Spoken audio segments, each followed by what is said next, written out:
We always leave people happier than when we find them, whether it's a drive-through, whether it's an interaction at church or at a park or at a store. I always try to make people laugh, or I point something out that's cute, or I wave to their kids or something. I just try to make them feel better than when I saw them originally. Welcome to the Jeff Sutherland Show. Let's grow today as we learn from decades of real estate and leadership experience. We want you to know that when you log into this show, you're going to get authentic conversation. We're going to give it to you straight, and it's going to be real. Hey everybody, this is Jeff Sutherland on the Jeff Sutherland Show, and today I have an amazing rock star with us, and she is so cool. You're going to love her.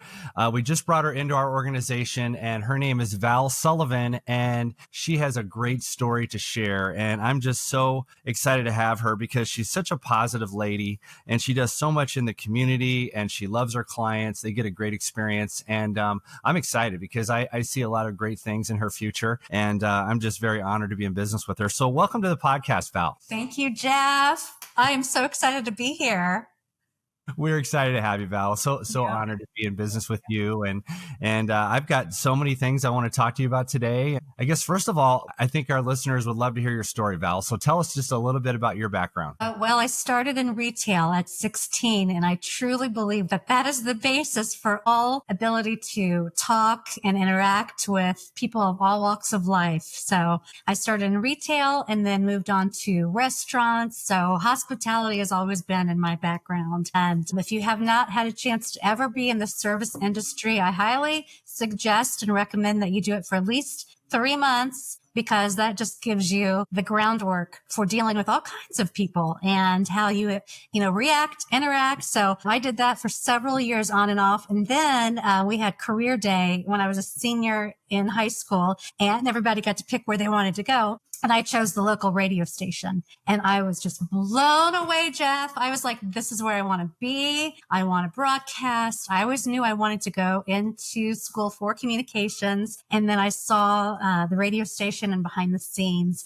and I was immediately hooked. So I started working at the local on-air AM radio station every Saturday night from 8 to midnight, playing country music, the Kenny Rogers and the Dolly Parton and the Waylon Jennings. And that was the AM station. So, 2 people listened to it, but I didn't care. I had so much fun. And then I just worked my way up and ended up being on the FM station Monday through Friday. I had a slot 10 to 2, that midday drive shift, and it was just a blast. So from there, I went on to Columbus, Indiana, worked at a country radio station there, and then moved to Indianapolis. And I became the small fish in a big pond and worked all over.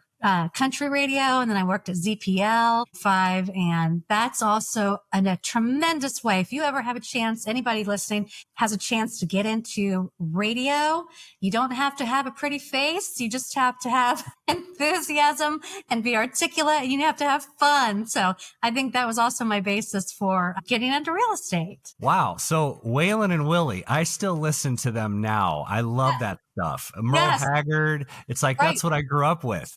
Right.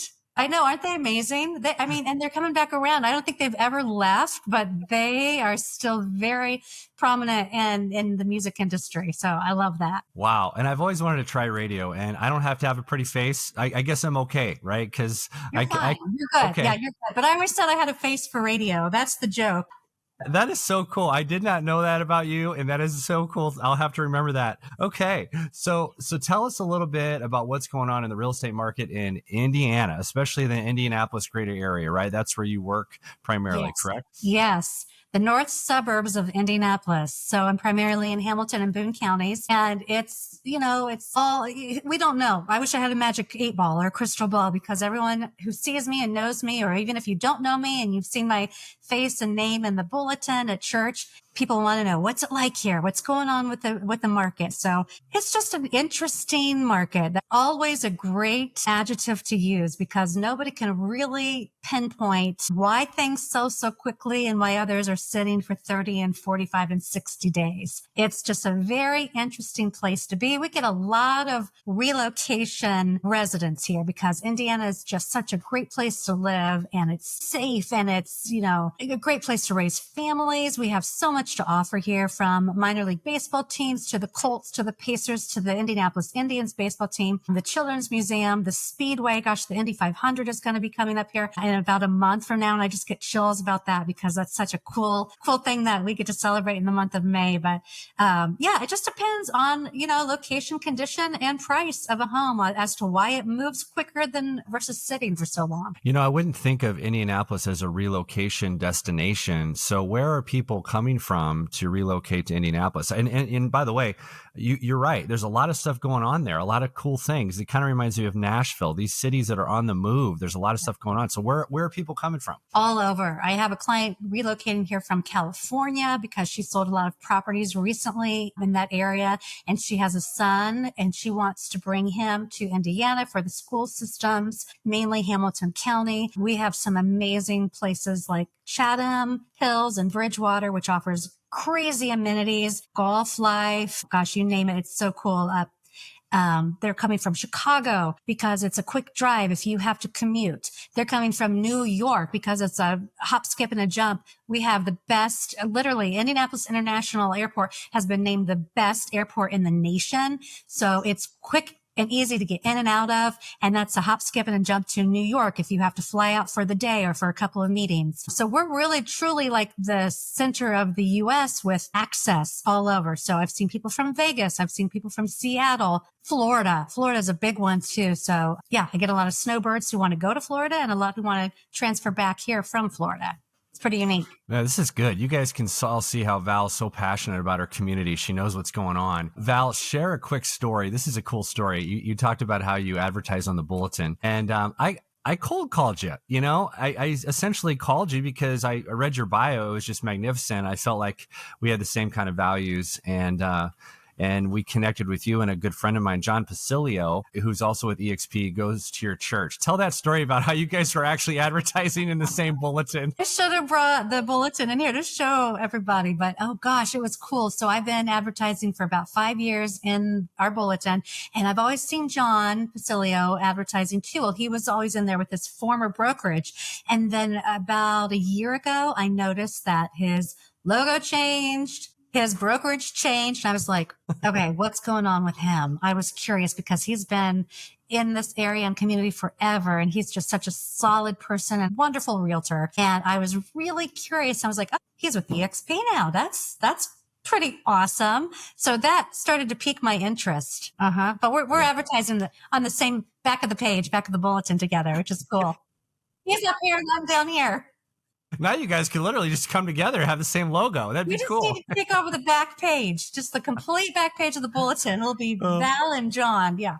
That's so cool. Back to the on-air stuff on radio and your experience in retail. By the way, my wife worked in retail for 10 years in malls for a very very well-known brand. But I'll tell you, I didn't see her for like 10 years. Every Friday night, every Saturday, she was working. And it was just our early years of marriage. And she worked really hard. But back to you, how did that on-air radio stuff and your retail experience like catapult you into real estate? And how did some of those skills transfer into what you do now? Wow, negotiations, public speaking. I've always thought I should get paid to speak. So I started in radio and retail, and we did work on commission in retail, but I was never that pushy salesperson because I can't, that's just not me. And some people are really great at it, and some people have that talent for it, but I'm just sincere and genuine, want to get to know the people who come into, the stores. I sold cell phones too for a while, in addition to Junior Miss Clothing. So that was back when, that was in I'm going to date myself here. Oh my gosh, 1994, 95, 96. I was selling cell phones out of not a kiosk, but in the mall. And, I just got to talking to people and trying to figure out why they're here, what phone would best suit them, how many minutes back when you had to buy the minutes, what just made sense for them. But that catapulted into radio where I felt more comfortable talking to people. And, I get paid now, I guess, to continue to just talk and talk about real estate now. Just talk. Let's just talk. Let's just do this full time. I just want to. Well, and let's go a little deeper on that. So when you're working with clients, what is like your secret sauce? Like what differentiates you from everyone else? And what do people usually say about you when they close a deal? What makes you so good at what you do? I think just being fun and friendly and professional. I mean, there are so many amazing agents in this area, Jeff, and they could have their pick. Any of my clients could have their pick. I think they just knowing me through school and church and through my husband's work, because he's been in the hospitality industry for 30 years. And we're just so ingrained in our community here. So I think just setting myself apart from other agents is probably, a lot of them are so friendly and so professional and so knowledgeable.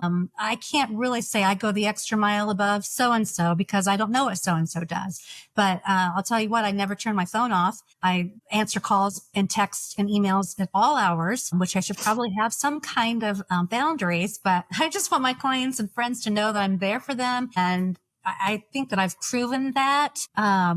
I think social media has been such a kind friend to me, to where I feel so comfortable advertising on social media, whether it's just a quick picture or video of me doing a walkthrough of a new home that I have coming for sale or new builds. I think that that's been such a blessing, in our area too. But I think more people need to utilize podcasts and videos to showcase, how they stand apart, and just trying to relay my personality, because it's hard from a photo. If you don't know me, or an Instagram post, if you don't know me, how do I stand out? So I think this helps. Videos help. So I hope that is so true, Val.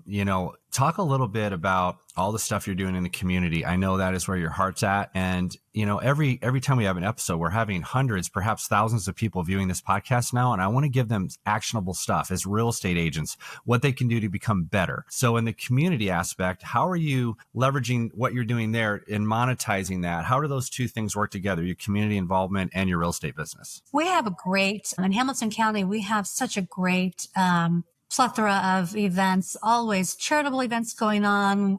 There's something called the Merciful Help Center here, which is part of our church. And my husband and I try to volunteer there as much as we possibly can, especially when our kids were going to school there. And that was part of their curriculum and some of their service hours that we're always trying to, whether it's delivering meals or sorting through clothes and cookware that have been dropped off for the less fortunate. So we're always trying to volunteer that way. We're coaching. We were coaching soccer. I was coaching cheerleading. I helped out in the classrooms. So even if you don't have kids, if you're a new agent or a young agent or, a seasoned agent and your kids are grown or you're an empty nester, just the volunteer work, just get involved as much as you possibly can. That's what we've done. It's really been awesome. I love it, Val. Thanks for that. I often coach agents and some of them are in a slump, right? Mm-hmm. And one of the things I tell them, and I think especially after COVID happened, a lot of people have been comfortable at home and they get kind of comfortable hanging out at home because,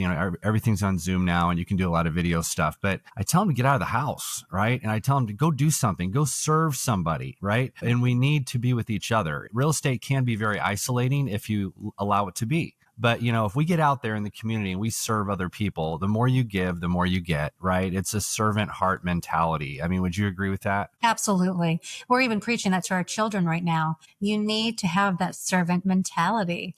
And, there's sometimes they go, what does that mean? So we start at home where somebody needs help. I can't find my Chromebook, when my daughters need Chromebooks for their classes. And, if they need help or if we're rushing out the door, it's just little things like that. Or I can't find my shoes. Well, help each other. You would do that for a friend. So it starts at home. And if you have that basis and that foundation to help at home with that servant mentality, you're going to go out into the world and just continually contribute to society. And one thing that my husband and I always try to do, and our kids see this daily, Jeff, and I pride myself on this. We always leave people happier than when we find them, whether it's a drive-through, whether it's an interaction at church or at a park or at a store. I always try to make people laugh, or I point something out that's cute, or I wave to their kids or something. I just try to make them feel better than when I saw them originally. I love that. I'm going to take that. I'm going to write that down.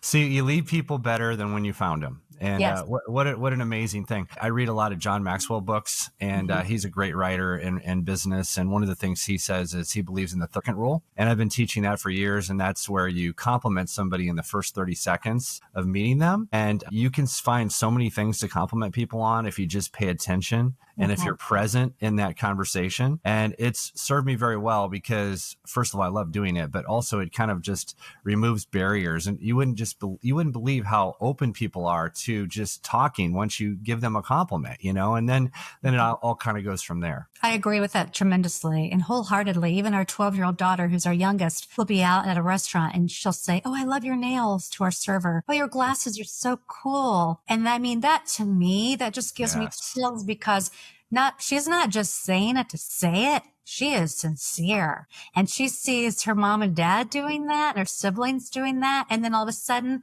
maybe the server who wasn't having the best day is now all of a sudden her guard is down. She's into our table and she's loving us. And so it's just awesome. Yeah, that's cool. That's cool. So when I called you, you were a successful independent broker. It's not like you were like struggling. You were flourishing. You were doing great. And things were going along nicely. And so I called you. We had a great conversation. I won't forget that. That was amazing. And so what made you actually go, you know what, I'm going to look at this, and why EXP? Why would you say, you know what, I'm going to make this shift over here? Because we have a lot of independent brokers out there that I think do need to look at this model very deeply. So can you tell everybody, why the switch? Gosh, I think I've mentioned this to you a couple of times. You caught me on just the best day, the best opportunity, because I got lucky.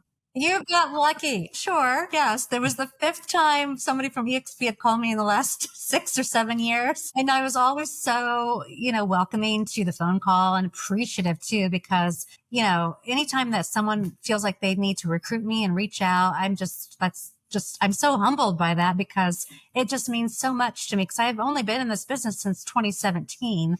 And I've had some great mentors along the way, amazing people who've held my hand and answered all my questions. But you did catch me at a great time, because I'll tell you why. I was sitting here frustrated, and I was frustrated not at my production, but at my lack of connection. And you had just mentioned that. And I felt like an island on my own with my own brokerage. And I wasn't trying to recruit anybody along the way just yet, because I was still getting my footing. And I was focused more on the transactions and the clients. And I mean, obviously that's where my heart is, with my people. And I wasn't really looking to build anything. But then when you talked to me and it was just so genuine and down to earth, and you just said, "Val, your production is amazing. I liked your bio so much," and just full of compliments, because, that's not forced at all, Jeff. And you're very sincere with that. And I can tell when someone's making stuff up and just trying to get somebody on their team to, fulfill some numbers, but that's not you. So it's one of those things that I decided to make the shift, because I know,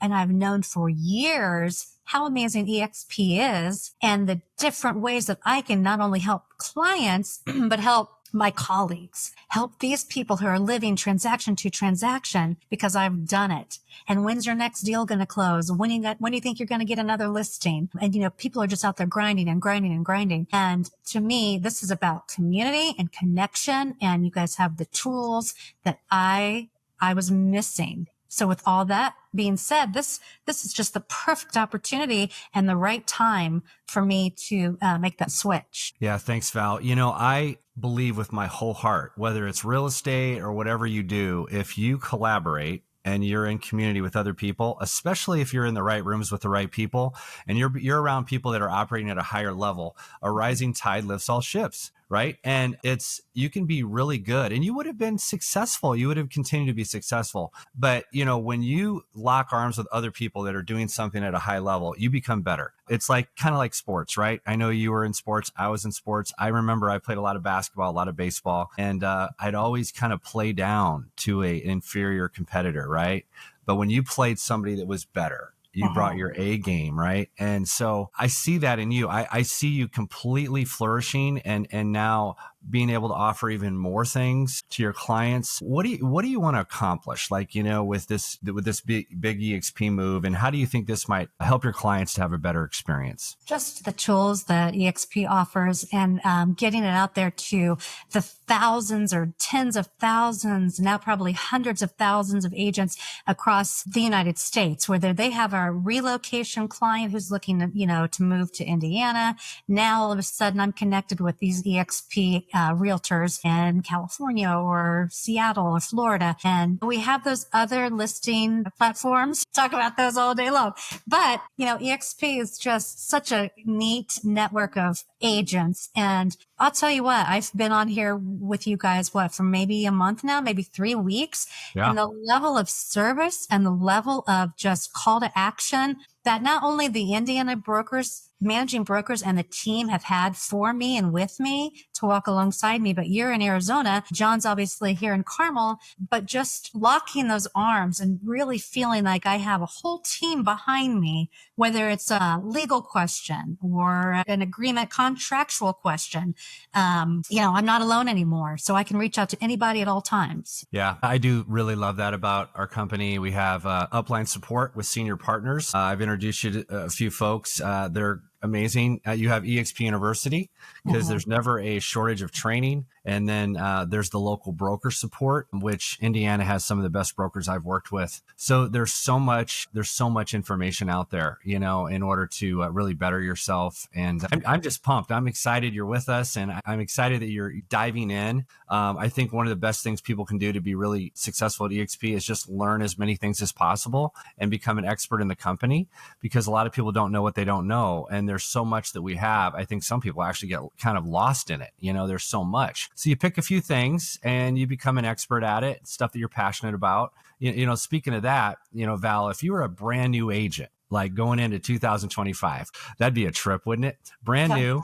Yeah. What kind of advice would you give somebody that's just cutting their teeth on this business? Gosh, what would I give? Okay. Open houses. Reach out. I just had another EXP agent out of the Carmel office reach out and say, Val, can I hold your open house for you on Sunday? I said, absolutely. You're a godsend. You're a blessing, because I'm actually going on spring break. This was a couple of weeks ago. Yes, let's do that. So as many open houses as you can, that puts you literally in front of all the buyers, other agents, and if you can link arms with a lender or someone in the title company industry to do the open house with you, I suggest doing that, because again, that just opens the door for more connections. So definitely do as many open houses as you can every weekend. If you can, find somebody to hold an open house for at EXP.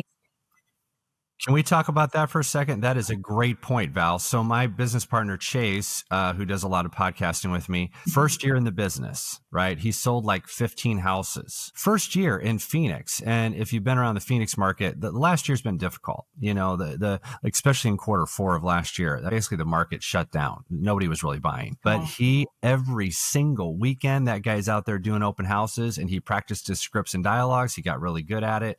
Now his sales pipeline, Val, it's amazing. He's got like 10 people who are looking to buy in the next few months, just because he was consistent. He showed up, he did the work, and he wasn't afraid. At the beginning, his scripts were kind of weird, and he felt, like, wow, I can't believe I said that, but you get better at it if you just don't quit, right? So open houses are back. Yes. Oh, they're back with a vengeance, in a good way. So I would love to have heard some of Chase's opening lines, though. I don't know him very well yet, but I know we've all stuck our foot in our mouths, right? Over the years. Yeah. So many times I'm like, can I just say that? But I would say open houses. Gosh, can people sponsor events? Yes. I would say link arms with some churches, some communities. I'm going to do some cool things with some apartment complexes around here, because I have a ton of people who rent these beautiful townhomes and apartments in our area, and sponsor some barbecue events, maybe do some bourbon and barbecuing. So just little things like that, just to get, keep my name top of mind.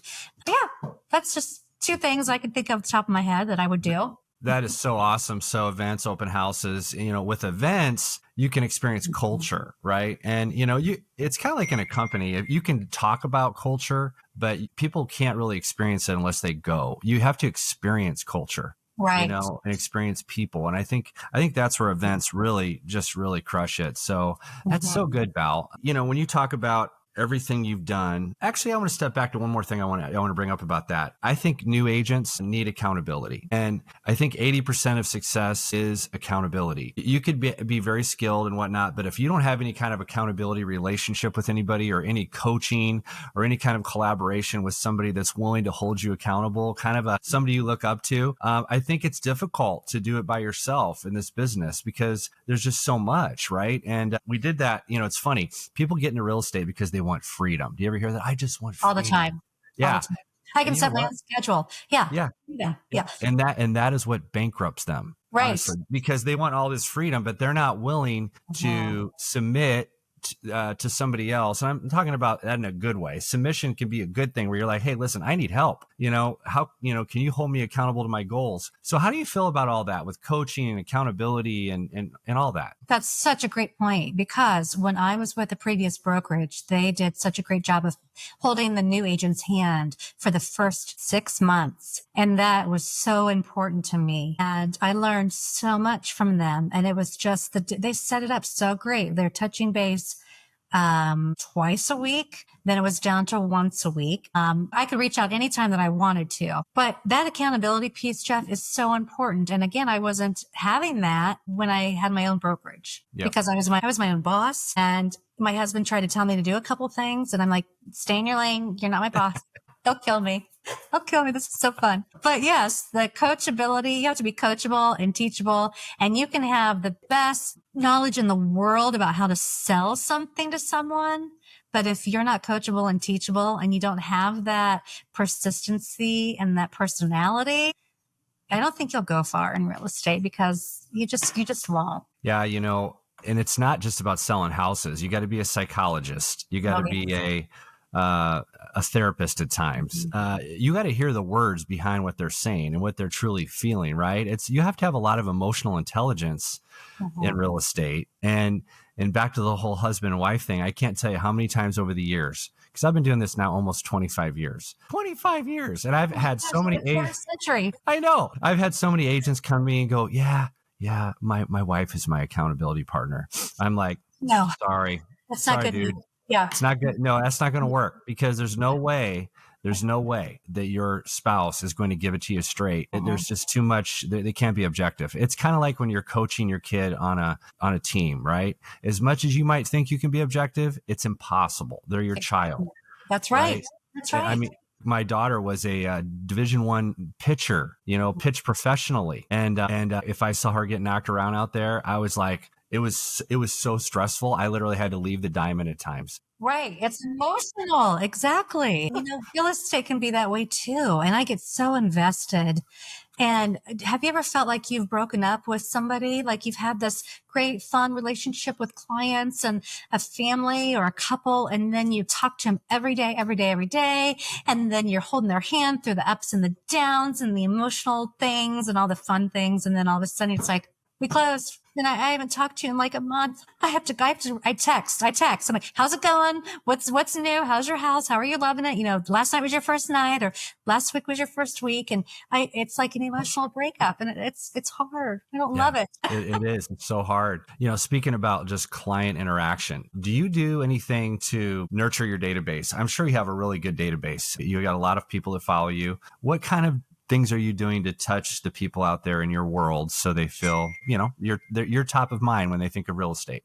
We do a lot of pop-bys during St. Patrick's Day, Valentine's Day, all the holidays. Thanksgiving, once we dropped off pumpkin pies to everybody who just closed with me that previous 10 10, 11 months. We just do a lot of like anniversary cards, birthday cards, thinking of you cards. I'm constantly mailing out gift cards because my husband works for a coffee house locally. I'm constantly sending people those gift cards and, hey, let's meet for coffee. It's on me. And yeah, so just always trying to stay on top of mind. Emails work too. If you are a new agent and you don't have a lot of money, you can go. There's so many different services out there. And I'm sure EXP has just a ton of resources and tools that you can access and do emails instead of the mailers, because the mailers can be so expensive as well. But I would start, at least with emails, at least once or twice a month. Yeah, that's great. Thanks, Val. That's good stuff. So you handle buyers, you handle investors, you handle sellers. When people come to you, what's the experience look like, right? I want people to get an image, a kind of a glimpse into your world when they call you and go, hey, Val, I need an agent in Indianapolis. What's that going to be like? I drop everything. I go, what's your address? No, I'm over there banging on the door with coffee. Let me in. I'm here. Love it. Love it. I'm not that aggressive, but I may have been in the past. I've chilled out quite a bit. So the experience is just fun and facts and just try to take all the stress off of them.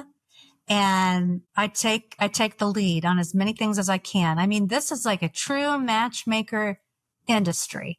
And I can tell right away if it's not going to be a great match. And I have, I guess now the luxury to say, oh, I have somebody else that you might want to call because, maybe, this side of town, it's not something I service as often as other sides of town. So I do refer a lot of business to people in southern Indiana, and south side of Indianapolis. But really what it looks like is, I am in your corner. I fight for you tooth and nail. I'm there every step of the way. So it's a process of here's the contract. This is what it looks like. Here are all the comps, all the things that we all do with the comparative market analysis. But now I'm taking it a step further and talking to my clients about how I market their homes and the resources that I have. It's just incredible through EXP and the different pipelines that we have with our brokerage now. So I think just marketing, because I love doing that so much, I will tell people, you're going to be in the bulletin because I have the luxury of changing that every week so I can showcase your home. I've partnered with another company and they're going to do virtual tours and they're going to put you all over third-party websites. So it's not just a throw a sign in the yard and put a lockbox on the house. It's way above and beyond that. Isn't it funny? A lot of agents, that's about all they do. So yeah, and I'm so glad you mentioned all those things. This is fantastic. So you have a lot of fun. You give them facts. You're a fighter. You share all the different tactics you use to help them buy or sell a home. What a great agent you are, Val. And not just an agent, a broker too. So you had to go through, right, extra licensing requirements to become a broker in Indiana. What does that look like? How do you become a broker in Indiana? Well, it's been a while ago, but I think it's another 24-hour brokerage course, if I'm not mistaken. And then it's the recurring, continuous education every year. So I manage myself. So that was a lot of aches and pains. And people that want to be a managing broker, it's not out of the question. It's not that difficult. And it can absolutely happen. I feel like I kind of pulled the curtain back, and looked behind like the Wizard of Oz. And I saw when I was with other brokerages, it wasn't that expensive. It wasn't that difficult. And I've actually coached 3 of my other friends along the last couple of years on how to leave other brokerages and start their own company. So I thought that was awesome that they came to me because they saw that I was succeeding and doing well and on my own. So they asked me how I did it. And I just share the information. I'm an open book. So if you need a contractor, a painter, or how to get your managing broker's license, why did I join EXP versus any other brokerage? I'm complete open book. Yeah. I love it. You know what I love about you is you're pivoting, you're adapting, you're embracing new things. I think that if we don't do that, we could be in real trouble as real estate agents. This is such a changing landscape, isn't it? I mean, when you look at like AI in itself, all the things that are going on in that space, I'm constantly trying to challenge myself. And I know I'm never really going to be an expert at it, but I want to be really good at the basic things that I need so I can really demonstrate to my clients, I can do a great job for them. And I just applaud you for that because you're open. You're an open-minded person to learning, and people are learning-based, people are not. And I think it's really important, especially in our industry, that you stay learning-based. Everyone, how can people get a hold of you? How can they call you when they need somebody in Indianapolis or Indiana? Indiana, right. Do you want me to give my phone number out? Yeah, if you want, whatever you want. No, I do. I can. Area code 317-697-1219. That's it. You got it. Val.Sullivan at exprealty.com. Yes. Yep, and that's Sullivan. Thank you. 2 L's. Yes. So you're on the Jeff Sutherland Show. For those that are listening, we have been getting great traction on our subscribes and getting just great support. I keep bringing on absolute rock stars every week. It's my goal just to bring on amazing human beings, that are authentic. And I hope that this blessed you today as Val shared her journey with you. And she's got a lot more in the tank. She's going to be doing some big things, and we're going to be doing some big things with her. So I'm really excited about that. So Val, any last things you want to share? I'll give you the last word. It's all you, my friend. Wow. Gosh, Jeff. Well, I just appreciate you so much. And I don't want to sound corny or cheesy. And you and I have never met in person, but I feel like I've known you for at least 25 years because you're just so awesome and genuine. And again, it's all about God's timing. And I just feel really blessed to be here because we haven't even scratched the surface with what you and I and what John Pasilio are going to do, what the Indiana's going to do together. We're going to, take this also nationwide. I'm so honored and thankful to be here. Me too, Val. Me too. This is so good. One of the cool things about our company is we do a lot of work, obviously, online. And when we get to see each other, it is so amazing. That is probably the biggest thing I love about this company is that when we see each other at events, I feel like I just embrace people. I want to cry. I'm so happy, that I get to see them. I'm tearing up. It's like a reunion, right? Like a family reunion. Yeah. We haven't seen each other in forever. Yeah. I just can't wait for that day. And so thanks, guys, for logging in. If you want to learn more about me, jeffsutherland.com. My business partner, Chase, and I handle buyers, sellers, investors. I also do commercial. I have a commercial partner, too. I've sold over 1,000 houses in the last almost 25 years and owned a couple brokerages. And I love being here. And if you need anything in Phoenix, we're your go-tos. And I'll make sure you get a 10 experience. That's the goal here is a 10 experience for all of my clients. White glove experience. And we just appreciate your viewership. And if you need anything, shoot me a note. If you want us to talk about something in particular, shoot me a note. In fact, Chase and I are going to be doing a series here in the next couple of weeks on the transaction, everything in the transaction, from lending to earnest money to due diligence to appraisals to closing table, everything in the transaction. We're going to be doing quick venues on videos, quick video venues, and we'll basically be able to get that out to our clients during a transaction and also educate you guys on how you can be better for your clients. So, all right, that was it. Thank you, Val, for everything. And I appreciate you, my friend. Thank you. Thank you, Jeff.